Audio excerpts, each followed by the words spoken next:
사도행전 24장 1절에서 9절까지입니다. 제가 봉독하겠습니다. 닷새 후에 대제사장 아나니아가 어떤 장로들과 한 변호사 더둘로와 함께 내려와서 총독 앞에서 바울을 고발하니라. 바울을 부르매 더둘로가 고발하여 이르되, 벨릭스 각하여, 우리가 당신을 힘입어 태평을 누리고 또 이 민족이 당신의 선견으로 말미암아 여러 가지로 개선된 것을 우리가 어느 모양으로나 어느 곳에서나 크게 감사하나이다. 당신을 더 괴롭게 아니하려 하여 우리가 대강 여짜옵나니 관용하여 들으시기를 원하나이다. 우리가 보니 이 사람은 전염병 같은 자라. 천하에 흩어진 유대인을 다 소요하게 하는 자요, 나사렛 이단의 우두머리라. 그가 또 성전을 더럽게 하려 함으로 우리가 잡아싸우니 당신이 친히 그를 신문하시면 우리가 고발하는 이 모든 일을 아실 수 있나이다 하니, 유대인들도 이에 참가하여 이 말이 옳다 주장하니라. 함께 예배한 우리 모두에게 우리 하나님의 지키심이 있기를 주님의 이름으로 축원합니다. 여러분, 성경 골든벨 퀴즈 대회가 이제 다음 주로 다가왔습니다. 구역별로 열심히 공부를 하고 계셔야 되는데 말씀을 가까이 함으로 우리가 한 주 남은 시간 좋은 성적을 거두기를 주님의 이름으로 부탁을 드립니다. 여러분, 지난주 성경 우리 설교의 본문을 기억하시고 말씀을 기억하십니까? 이 천부장이 드디어 이제 가이사랴 지역에 있는 이 총독 벨릭스에게 바울을 이송하여 보내면서 편지를 하나 보내게 되었습니다. 그 로마의 천부장의 이름 여러분 기억하십니까? 앞에는 황제의 이름이고 뒤에는 자신의 원래의 이름, 이 헬라식 이름을 사용했는데 무엇입니까?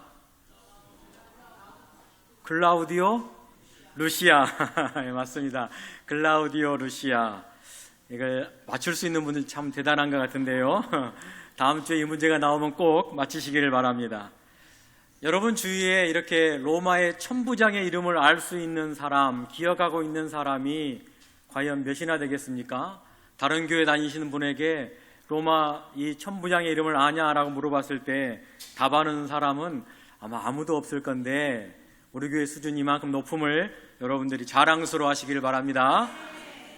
천부장의 이름은 딱 봐도 그의 이름 가운데 인생이 다 녹아져 있습니다. 루시아라는 이름의 뜻은 해방자라는 뜻입니다. 그 이름 안에, 이 클라우디오 루시아 안에 자신의 한계와 자신의 역할을 담고 있는 인물인데요, 그는 로마의 시민이 아니었지만 돈을 주고 시민권을 산, 그래서 클라우디오라는 황제의 이름을 앞에 붙였고 원래의 이름은 해방자였습니다. 그의 인생, 복잡한 인생이었겠지요. 하나님께서는 그렇지만 그 이방 군대의 천부장, 그의 이름을 통해서 하나님께서는 누구를? 바울을 보호하시는데, 바울을 지키는데 바로 그 천부장을 사용했습니다. 그리고 바울은 하나님의 뜻 가운데 드디어 그 복음이 저 멀리 있는 로마로까지 향하도록 하나님은 지금 길을 열고 계시는 중입니다. 이 편지와 함께 가이사랴로 이동된 이 바울, 지금 헤롯 궁에 있는 이 한 법정에 서 있게 되었는데요, 또 닷새간에 5일간의 감금이 이어져 있었습니다. 이 벨릭스 총독은 천부장의 편지를 이미 읽었고, 바울이 자기가 관할했던 그 길리기아 출신인 것도 확인하였으며, 예루살렘에서 이 바울을 고발하기 위하여 고발인들이 오기까지 닷새를 기다리고 있는 그 가운데 오늘 본문이 시작하고 있는데요, 닷새가 흐른 후 5일이 지났습니다. 이 가이사랴 지역에 있는 총독 벨릭스 관저 안에는 한 법정이 열리게 되었는데요, 그 피고석에는 지금 바울 사도가 앉게 되었고 재판장의 자리에는 벨릭스라는 총독이 앉게 되었으며, 이 고발인의 자격으로는 대제사장이었던 아나니아, 그리고 유대 장로들, 또한 그들이 돈을 주고 산 변호사 더둘로가 함께 배석을 하게 되었습니다. 예루살렘에서 이 지중해 끝자락에 있는 항구 도시인 가이사랴까지의 거리는 약 110km 정도 되는 거리입니다. 고발인들이 그 먼 거리를 마다하지 않고 한 걸음에 달려오고 찾아왔는데요, 그 소요하는 시간이 닷새 5일이 걸렸다라고 합니다. 왜 5일이나 걸렸을까? 아마 걸어오거나 말을 타고 오는 시간도 있었을 거고, 더둘로라라는 변호사를 급하게 돈을 주고 사야 하기 때문에 그 시간도 들었을 것이며, 함께 갈 장로들을 조직했고 가서 고발을 해야 되는데 어떻게 고발을 하면 승소할 수 있을지 그만큼의 시간이 걸려 닷새가 지나갔습니다. 그런데 여러분, 잘 생각해 보시기 바랍니다. 모세오경 율법서에는 대제사장은 성막을 떠나면 안 되는 사람이었습니다. 성막을 비우지 말라고 구약의 율법은 명시해 두었습니다. 왜? 하나님과 백성들 사이에 예배를 중재하고 중보자의 삶이기 때문에 레위기법에 의하면 성소에서 나오지 말라라는 법이 있습니다. 심지어 부모가 돌아가셔도 그 장례에 대제사장은 참여할 수 없음을 구약의 율법으로 명시해 두었습니다. 그러나 이 1세기에 지금 가이사랴에 있던 그 법정에 지금 예루살렘에서부터 110km가 되는 그 먼 거리를 마다하지 않고 닷새나 걸려 중보자의 자리를 비우고 대제사장의 역할인데 그것을 마다하고 복음을 전했던 바울을 고발하기 위하여 그 먼 거리를 찾아와 지금 법정에 서 있는 사람이 대제사장이었습니다. 율법을 누구보다 수호해야 하고 율법을 지키려고 부단히 애써야 하는 자가 지금 복음을 막기 위해 그 먼 거리를 달려온 것입니다. 오늘 이 가이사랴, 이 헤롯궁 안에 있는 이 법정 안에는 세 종류의 사람이 함께 배석을 하고 있는데요, 첫 번째 부류는요, 권력을 가지고 진리를 막으려는 자가 있었고요, 또 한 부류는 자기의 언변으로 그 진실을 가려버리려고 하는 자가 있었고, 마지막은 이 모든 걸 다 알면서도 결단을 쉽게 내리지 못한 자가 그 안에 있었습니다. 오늘 이 인물들을 통하여 우리에게 주어진 말씀을 통해 여러분의 삶과 여러분의 행실을 거울 삼아 한번 이 인물들에게 투영해 보시기를 바랍니다. 첫 번째 사람은 대제사장 아나니아와 어떤 장로들입니다. 그들은 한마디로 권력을 가진 자들이죠. 대제사장과 장로들이 직접 가이사랴에까지 내려왔다는 사실은 아주 이례적인 사건입니다.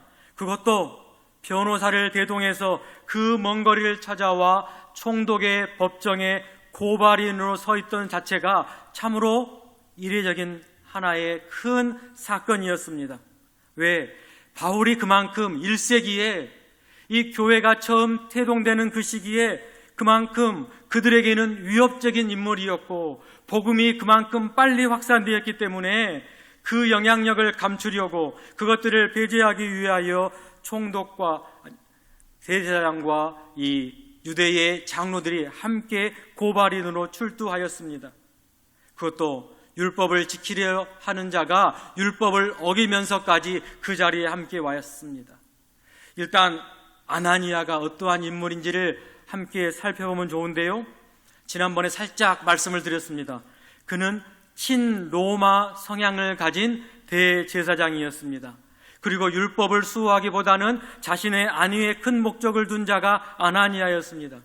그래서 그의 종말, 그의 마지막을 역사는 이렇게 기록하고 있는데요, 주후 66년경에 유대 반란 때에 동족에 의해서 암살된 자가 아나니아였다라고 역사가는 기록을 해놓고 있습니다. 하나님 앞에서 서 있어야 할 자가 이방 법정에 서 있게 되었고, 자기 백성을 위해 중보해야 할 자가 복음을 전하는 자를 고발하는 위치에 서 있으며, 하나님을 섬기는 자가 하나님의 일을 맡고 있는 자리에 서게 된 것입니다. 여러분, 교회의 역사를 우리가 보더라도 이러한 장면들은 늘 반복되어 오고 있습니다. 교회 지도자들, 권력자들이 복음의 수호보다는, 율법을 지키려고 하는 것보다는 자기 자신을 지키려고 할 때가, 아나니아처럼 행동할 때가 참 많이 있다라는 것이지요. 짤막하게 140년이 되는 한국 교회의 역사를 보더라도 이런 일들이 늘 반복됩니다. 1945년 해방을 우리 민족은 맛보았습니다. 교회도 맛보았지요. 그러나 교회 안에는 두 갈래의 길이 놓여져 있었습니다. 하나는 일제의 가운데 신사참배를 했던 이들이 회개를 하고 새롭게 주님 앞에 시작하는 길이 놓여 있었고, 또 하나는 기존의 그 권력을 그대로 쥐고 있는 유지하는 길이 한국교회 앞에는 선택의 가름길 가운데 있었습니다. 그러나 교회는, 역사는 무엇을 선택해 버렸습니까? 바로 교권을 장악하는 일을 선택해 버렸습니다. 회개하고 쇄신하자는 자들을 오히려 1951년 부산에서 있었던 제36회 총회에서 그들을 총회 밖으로 내쫓는 일을 교회는 자행해 버렸습니다.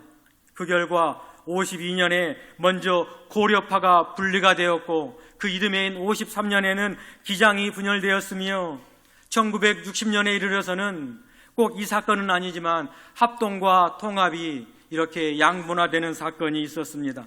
왜 그렇습니까? 쇄신하는 길을 걷고 그것을 선택하는 것이 아니라 교권을 더 취했기 때문에 교회가 이처럼 분열되었습니다.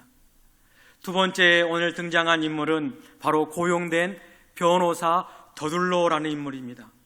그의 이름도 우리가 보면 누구인지를 알 수 있습니다. 테르툴루스, 그의 더둘로라는 원래의 이 라틴식 이름인데요, 그의 이름을 보더라도 그는 유대인이 아니었습니다. 유대교의 이름이 아니라 라틴어의 이름을 사용했던 것처럼 그는 로마인이었을 확률이 높습니다. 아니면 이탈리아인이었거나 그는 확실히 유대인이 아니었습니다.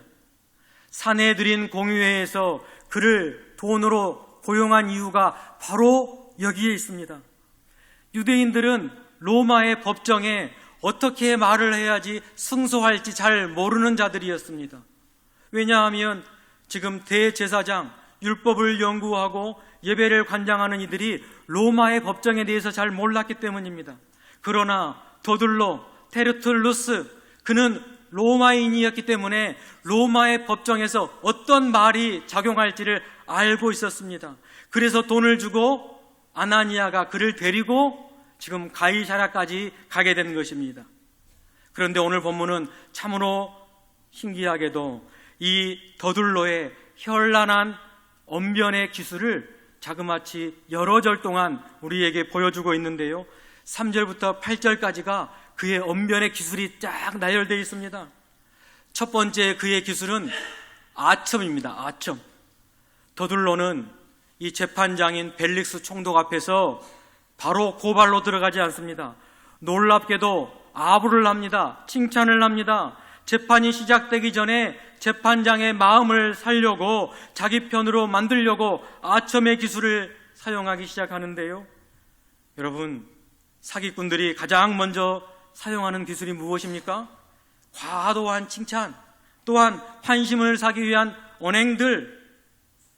벨릭스 각하여, 우리가 당신을 힘입어 태평을 누리고 또 이런 민족이 당신의 선견으로 말미암아 여러 가지로 개선된 것을 우리가 어느 모양으로나 어느 곳에서나 크게 감사하고 있습니다. 아첨을 기가 막히게 하고 있습니다. 태평을 누리지 않은 상황인데 태평을 누리고 있다라고 하고, 성견이라는 단어는 신에게 쓰는 단어이지만 지금 총독에게 당신의 성견 때문에 우리가 이렇게 어느 곳에서나 감사하고 있습니다. 그러나 벨릭스 총독의 재임 시절 역사는 그를 이렇게 기록하고 있습니다. 온갖 잔혹함과 방종함으로 왕의 권력을 휘두른 자가 벨릭스라고 평가하고 있는데, 이러한 현실 앞에서 더둘로는 아첨의 말을 통하여 재판에 유리하도록 지금 기술을 사용하고 있습니다. 곧이어 두 번째 기술을 사용하고 있는데요, 5절을 보시면은 바울에게 세 가지로 낙인을 찍히는 기술을 사용하고 있습니다. 우리가 보니라는 단어가 있죠. 여기서 보니라는 단어는 사람을 눈으로 봤다라는 것이 아니라, 이 앞에 우리가 딱이라는 단어를 넣으면 딱 보니 알겠습니다라는 단어입니다. 바울을 딱 보면 압니다라고 그에게 낙인을 찍히는데요, 첫 번째 낙인은 전염병과 같은 자라고 합니다. 존재 자체가 사회적인 위험인물이라는 것입니다. 그래서 먼저 그는 전염병과 같은 자라고 낙인을 찍히는 게 그의 기술이었습니다. 두 번째 낙인은 유대인들을 소유하는 자라고 합니다. 지금 총독에 있어서 가장 심려가 되는 건 자기가 다스리는 영토 가운데 유대인들이 소동을 일으키지 않도록 하기 위함인데, 그것을 누가 했느냐? 바울이 한 것처럼 낙인을 찍히고 있습니다. 로마 제국의 치안과 안보를 위협할 수 있는 자라고 바울을 아예 프레임을 씌워서 재판에 유리하도록 하고 있습니다. 그리고 마지막 세 번째 낙인은 나사렛 이단의 우두머리입니다 라고 이야기하면서 불법적인 종교 집단의 수장임을 낙인을 찍어버립니다. 당시의 로마 정부는 공인된, 허용된 여러 가지의 종파와 종교를 허락했습니다.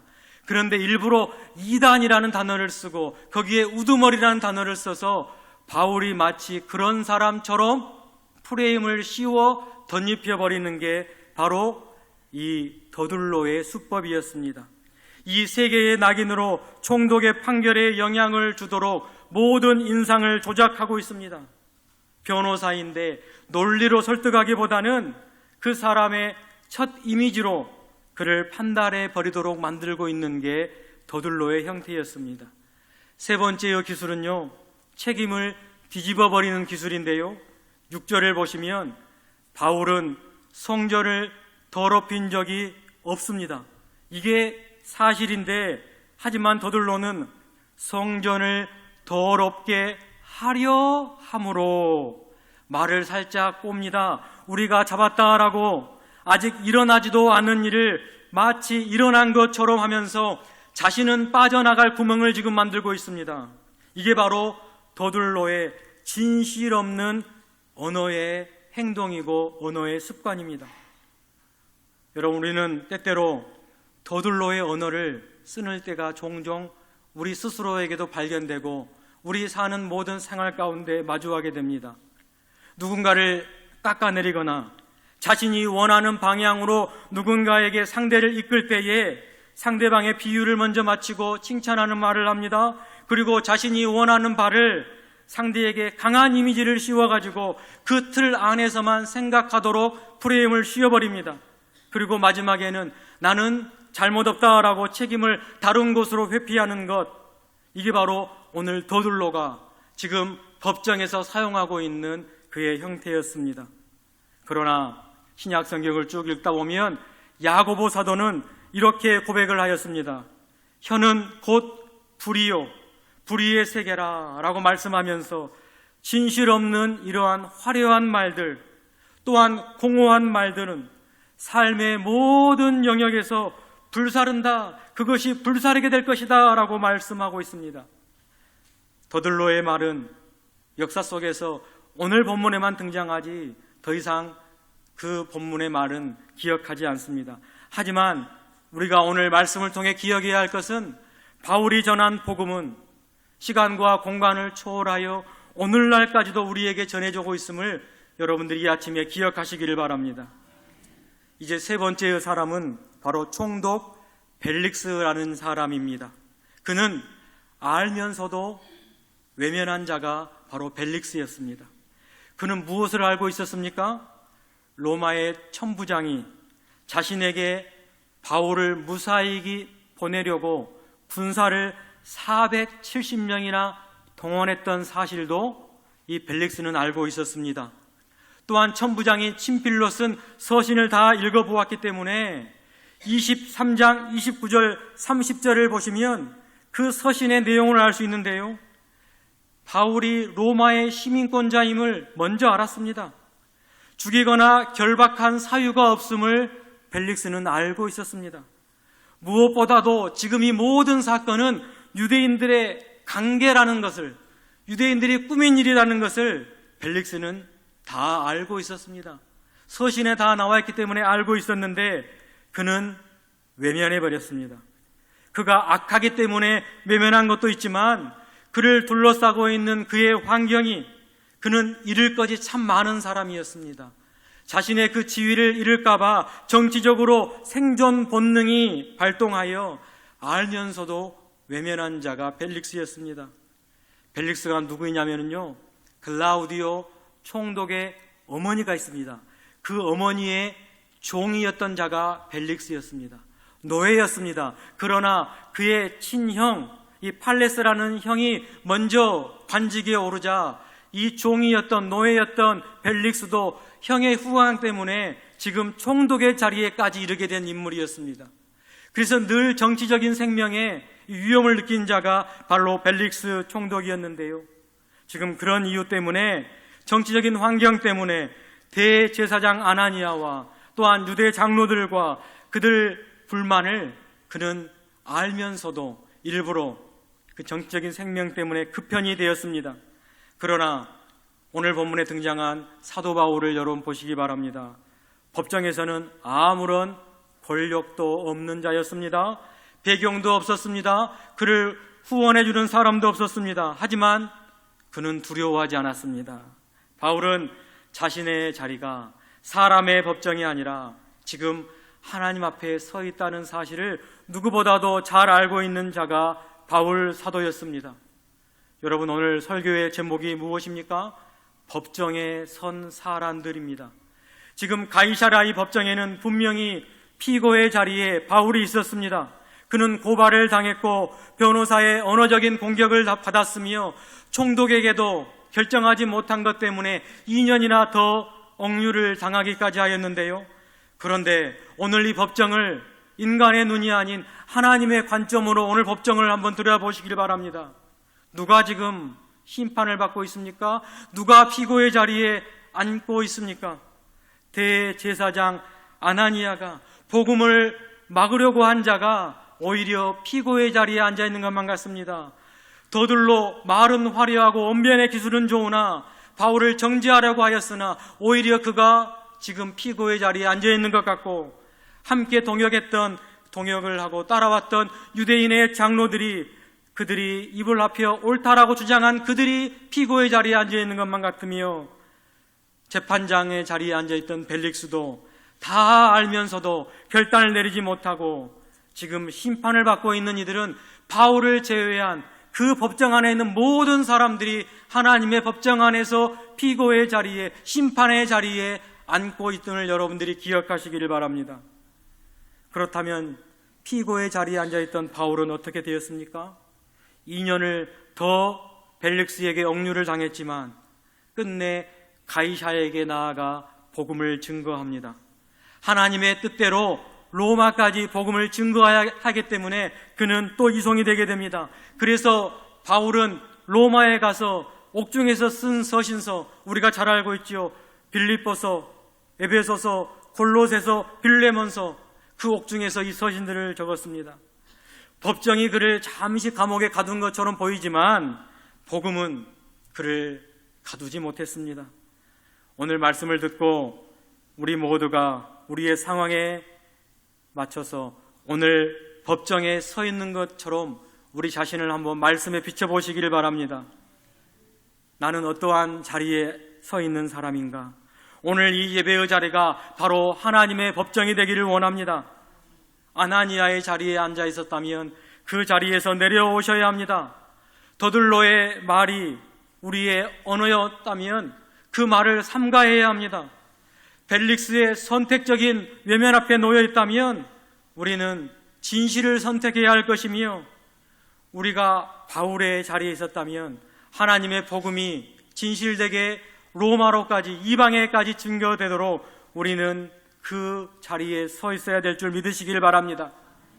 바울이 서 있는 그 자리가 위험해 버리고 혹은 유태해 보일지라도 가장 안전한 자리였습니다. 얽매인 자리였지만 가장 자유로운 자리가 바로 그 자리였습니다. 여러분, 세상이 우리에게 주는 여러 가지의 위험과 어려움이 있지만 세상과 타협하지 않기를 주님의 이름으로 축원합니다. 이번 주 한 주간을 살아갈 때에도 우리가 오늘 등장한 여러 인물 가운데 바울처럼 하나님의 도구가 되어서 하나님이 원하시는 바, 하나님이 원하시는 곳에 복음의 도구로 쓰일 수 있는 우리 여천 중앙의 성도님들이 다 되시길 주님의 이름으로 축원합니다. 기도하겠습니다.